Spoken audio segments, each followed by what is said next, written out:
All personnel working on or visiting the HRCP project must follow all safety rules. Before accessing a work area, you must have on a hard hat, safety glasses, safety toe boots, gloves, and a reflective Class 3 vest or shirt.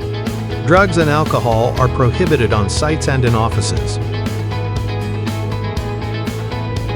Never come to work having consumed or being under the influence of drugs and/or alcohol. A reasonable suspicion test will be conducted if it is suspected that anyone is under the influence. Before starting any task, a daily risk assessment will be completed to review the hazards and controls of the task. If there is a major change to the activity, the hazards and controls must be reassessed and reviewed with the crew.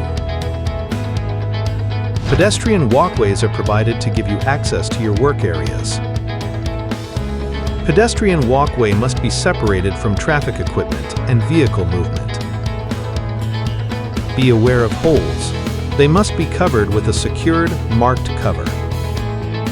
When there is a break in elevation of 19 inches or more, a safe access shall be provided between such elevation and shall be highlighted. The primary purpose of ladders is to provide access to or egress from a work area and shall not be used as work platforms. Ladders and gangways must be inspected before each shift, be secured at the top and bottom, be free from obstacles at the landing area. Scaffolds shall be inspected by a competent person prior to use and before each shift, and signed off with a green tag. Keep work areas and emergency routes free of debris and trip hazards. Clean up all trash as it is generated daily. Do not let any trash or material get into the water. All vertical or upturned protruding reinforcing steel, electrical conduit, water pipes, etc., which constitute an impalement hazard, shall be protected to eliminate the hazard of impalement. Reinforcing bars extending beyond a section of slab in place shall be bent down and secured to eliminate a tripping hazard. Otherwise, personnel shall be prohibited from walking over the area. Your body is in action all day. Do not overstress it. Do stretch and flex at the start of the shift to decrease your risk of injury. Never lift any load more than 50 pounds. Use mechanical means otherwise. Ask for assistance when help is needed. Sloping, shoring, or other approved shielding systems must be utilized in excavations over 5 feet deep. Protect the excavation from equipment and vehicle traffic. Fall protection systems, such as guardrails or a personal fall arrest system, are required when exposed to a 6-foot fall hazard. Take steps to install and maintain toe boards where needed to prevent objects from falling from higher levels onto the workers below. If you are standing within 6 feet of the leading edge where there is no fall protection system, you must wear a harness. A lifeline must be installed per the engineered design or the manufacturer's instructions. Access to lifelines must be proper access. One self-retracting lanyard must be hooked up at all times. Harness must be inspected prior to use. Only authorized employees should operate equipment. They must be evaluated and have an operator card. Operators must conduct a pre-shift equipment inspection and document it daily using a dedicated application. Any safety device damaged or equipment leak requires the equipment to be tagged out and a supervisor to be notified. Do not remove the tag when the equipment is tagged out. Before using a mobile elevated work platform, operators must be trained and certified. When equipped, the outriggers shall be positioned on pads or on a solid surface. The operator must also go through fall protection training and wear a safety harness and lanyard hooked to proper anchor points. A second operator must be present nearby to operate the mobile elevated work platform from the bottom in case of an emergency. When working above and near water, a personal flotation device called a PFD must be worn on boats, barges, trestles where no guardrail protection is present, as well as an emergency whistle and water-activated light. Ring buoys with at least 90 feet of line must be installed and accessible for emergency rescue operations every 200 feet.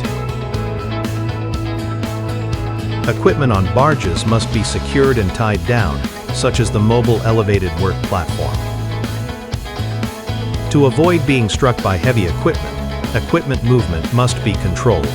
For example, the crane swinging radius must be delineated.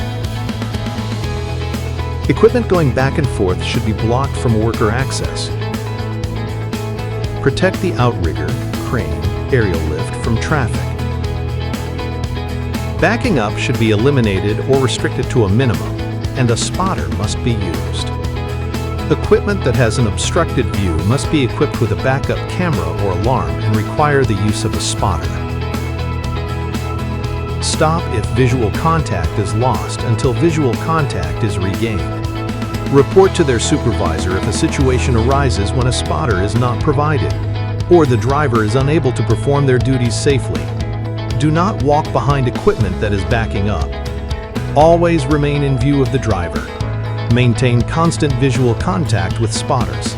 Do not distract the designated or act as another spotter. When driving a company vehicle within the construction site and parking lot, the speed limit is 5 miles per hour. Keep your driver's side window down. When workers on foot are present, make sure the backup alarm is working. You can also honk the horn 2 times to alert any backing operation. When required, backing shall be at a slow, controlled speed and includes glancing at mirrors, looking at the backup camera. All accidents and incidents must be reported to your supervisor and the safety personnel immediately. The injured person must be evaluated at the Core Clinic, located at the Willoughby Spit Yard. Prior to using any power tool, you need to receive appropriate training. Then inspect the tools prior to use. Ensure that all guards must be in place for the rotary machine. A proper workstation is built for cutting or grinding materials. Always follow the manufacturer's instructions and wear suitable PPE, ear protection, gloves, goggles, face shields, chaps. Do not forget to tether small hand tools when working at height. When exposed to an electrical hazard, only qualified electricians are authorized to perform electrical work, including the lockout-tagout process. Lockout-tagout will be displayed during ongoing electrical work. Never open an electrical cabinet if you are not qualified or authorized. Never remove a tag. Only trained personnel are authorized to enter a confined space. Before entering, the following must be implemented. A competent person must sign off the permit. The atmosphere must be tested by a calibrated gas detector. Forced air ventilation to be used if needed. The opening must be protected. A safe entry and exit access, including a retrieval system, must be set up. A trained attendant must be present at all times to maintain visual sight of the entrant and ensure there is communication with the personnel. Suitable PPE must be worn where required, such as a respirator, a full-body harness system, and a headlamp. To prevent fire on the job site, several measures must be implemented. All gas cylinders must be stored upright, secured, and protected from vehicle movements and stored away from flammable liquids. Caps must be on when not in use. All sources of ignition shall be prohibited in areas where flammable and combustible liquids are stored and handled. You cannot smoke near combustible materials or flammables. Flammable products must be stored in a fireproof cabinet, away from traffic and hazard signs displayed. Portable fire extinguishers shall be located throughout the site and regularly inspected. Before cutting, welding, or grinding, a hot work permit must be completed by a competent person. Ensure a 30-minute fire watch after completing the work. Specific PPE, flame-retarding clothes, chromed gloves, gauntlet, must be worn when performing hot works. When working near live traffic, stay 2 feet away from the barrier and never cross live traffic. Always follow the Internal Traffic Control Plan, ITCP, and signs to access the work area. For works on the highway, truck-mounted attenuators with message boards will be used and installed prior to working in the area. Never turn your back on traffic. Maintain a 360 view. High-visibility clothing, including pants for night shift, must be worn by flaggers and workers within the work zone. Lifting is one of the top hazards on the project as it occurs every day. No loads are to go over the workers. Please do not stand under the suspended load. A lifting plan is required for all crane activities. A crane operator must have an NCCCO card identifying what cranes they are certified to operate. All rigging equipment must be inspected prior to use. Only trained rigging and signal workers can attach and detach loads. The tagline must be used to guide the load.